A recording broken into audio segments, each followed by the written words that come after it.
will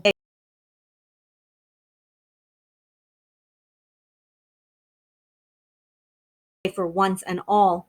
Then out he comes, and now, by grace, a miracle has been taken place. This boy, who only just before was loathed by men from shore to shore, this greedy brute is loved by people everywhere. For who could hate a bear a grudge against a luscious bit of fudge? I told you that they loved singing, cried Mr. Wonka. Aren't they delightful? Aren't they charming? But you mustn't believe a word they said. It's all nonsense, every bit of it. Are the Oompa Loompas really joking, Grandpa? Asked Charlie. Of course they're joking, answered Grandpa Joe. They must be joking. At least, I hope they're joking, don't you? All right, before I read one more chapter, chapter 18, I want you guys to comment for this week. Do you think the Oompa Loompas are joking? What do you think happened to Augustus Gloop? And will we ever see him again? Comment below. All right, I'm going to read one more chapter since this is a new video. Chapter 18, Down the Chocolate River. Off we go, cried Mr. Wonka. Hurry up, everybody. Follow me to the next room. And please, don't worry about Augustus Gloop. He's bound to come out in the wash. They always do. We shall have to make the next part of the journey by boat. Here she comes. Look. A steamy mist was rising up down from the great warm chocolate river, and out of the mist there appeared suddenly a most fantastic pink boat. It was a large, open rowboat with a tall front and a tall back, like a Viking boat of old. And it was of such a shining, sparkling, glistening pink color that the whole thing looked as though it were made of bright pink glass. There were many oars on either side of it, and as the boat came closer, the wretches on the river bank could see that the oars were being pulled by masses of Oompa Loompas, at least 10 of them on each oar. This is my private yacht, cried Mr. Wonka, beaming with pleasure. I made her by hollowing out an enormous boiled sweet.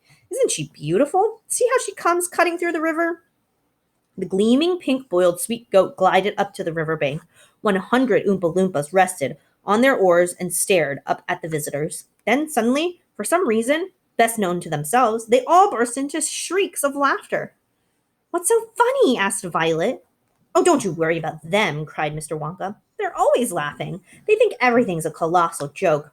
Jump into the boat, all of you. Come on, hurry up. As soon as everyone was safely in, the Oompa Loompas pushed the boat away from the bank and began to row swiftly down the river. Hey there, Mike TV, shouted Mr. Wonka. Please, do not lick the boat with your tongue. It'll only make it sticky. Daddy, said Veruca Salt, I want a boat like this. I want you to buy me a big pink boiled sweet boat exactly like Mr. Wonka's. And I want lots of Oompa Loompas to row me about it. And I want a chocolate river. And I want... She wants a good kick in the pants, whispered Grandpa Joe to Charlie. The old man was sitting in the back of the boat, and little Charlie Bucket was right beside him. Charlie was holding tightly onto his grandfather's bony old hand. He was in a whirl of excitement. Everything that he had seen so far, the great chocolate river, the waterfall, the huge sucking pipes, the candy meadows, the Oompa Loompas, the beautiful pink boat, and most of all, Mr. Willy Wonka himself, had been so astonishing that he began to wonder whether there could possibly be any more astonishments left. Where were they going now? What were they going to see? And what in the world was going to happen in the next room? Isn't it marvelous? Said Grandpa Joe, grinning at Charlie. Charlie nodded and smiled up at the old man. Suddenly, Mr. Wonka, who was sitting on Charlie's other side, reached down into the bottom of the boat, picked up a large mug, dipped it into the river, filled it with chocolate, and handed it to Charlie. Drink this, he said. It'll do you good. You looked starved to death. Then Mr. Wonka filled a second mug and gave it to Grandpa Joe. You too, he said. You look like a skeleton. What's the matter? Hasn't there been anything to eat in the house lately? There's the boat going down the chocolate river.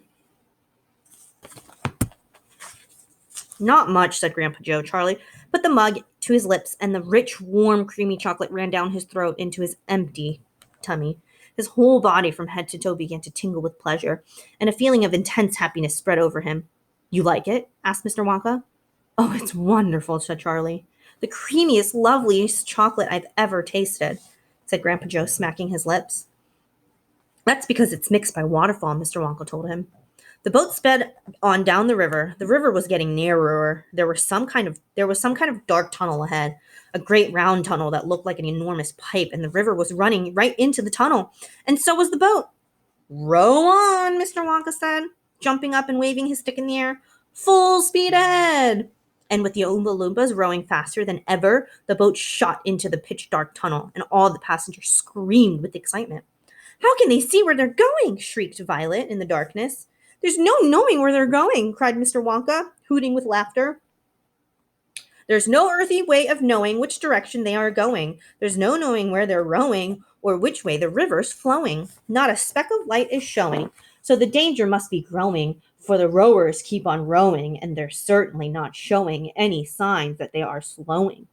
"He's gone off his rocker," shouted one of the fathers, and the other parents joined in the chorus of frightening shouting. "He's crazy," they shouted. "He's balmy, he's nutty, he's screwy, he's batty, he's dippy, he's dotty, he's daffy, he's goofy, he's beany, he's buggy, he's wacky, he's loony."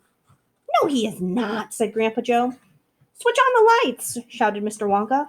And suddenly, on came the lights, and the whole tunnel was brightly lit up, and Charlie could see that they were indeed inside a gigantic pipe. And the great upward curving walls of the pipe were pure white and spotlessly clean. The river of chocolate was flowing very fast inside the pipe, and the Oompa Loompas were all rowing like crazy.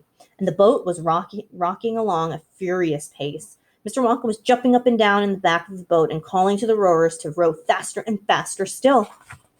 He seemed to love the sensation of whizzing through a white tunnel in a pink boat on a chocolate river, and he clapped his hands and laughed and kept glancing at his passengers to see if they were enjoying it as much as he did. "Look, Grandpa," cried Charlie, "there's a door in the wall." It was a green door, and it was set into the wall of the tunnel just above the level of the river. As they flashed past it, they were just enough time to read the writing on the door. "Storeroom 54, it said. "All the creams, dairy cream, whipped cream, violet cream, coffee cream, pineapple cream, vanilla cream, and hair cream." "Hair cream?" cried Mike Teavee. "You don't use hair cream." "Row on," shouted Mr. Wonka. "There's no time to answer silly questions." They streaked past a black door, storeroom number 71, and set it on it, "Whips, all shapes and sizes." "Whips?" cried Veruca Salt. "What on earth do you use whips for?" "For whipping cream, of course," said Mr. Wonka. "How can you whip cream without whips? Whipped cream isn't whipped cream at all unless it's been whipped with whips. Just as a poached egg isn't a poached egg unless it's been stolen from the woods in the dead of the night. Row on, please." They passed a yellow door on which it said, "Storeroom number 77. All the beans, cacao beans, coffee beans, jelly beans, and has-beans." "Has-beens?" cried Violet. "You are one yourself," said Mr. Wonka. "There's no time for arguing. Press on, press on." But 5 seconds later, when a bright red door came into sight ahead, he suddenly waved his gold-topped cane in the air and shouted, "Stop the boat!" All right, we're going to stop there. So go ahead and answer the question that I asked in the middle of this video. I did have to make it in 2 separate videos today because the program I'm using only allows 15 minutes of recording. So I did 2 different videos, and that way we read 3 chapters instead of 2. All right, I'll be back tomorrow, and don't forget to tune in. We are starting our distant learning, so we do have a live class meeting this morning at 10 o'clock in the morning. Ask your parents how to access it. It will be posted on Blooms. I will see you guys at 10 o'clock. I can't wait to see you all. Bye.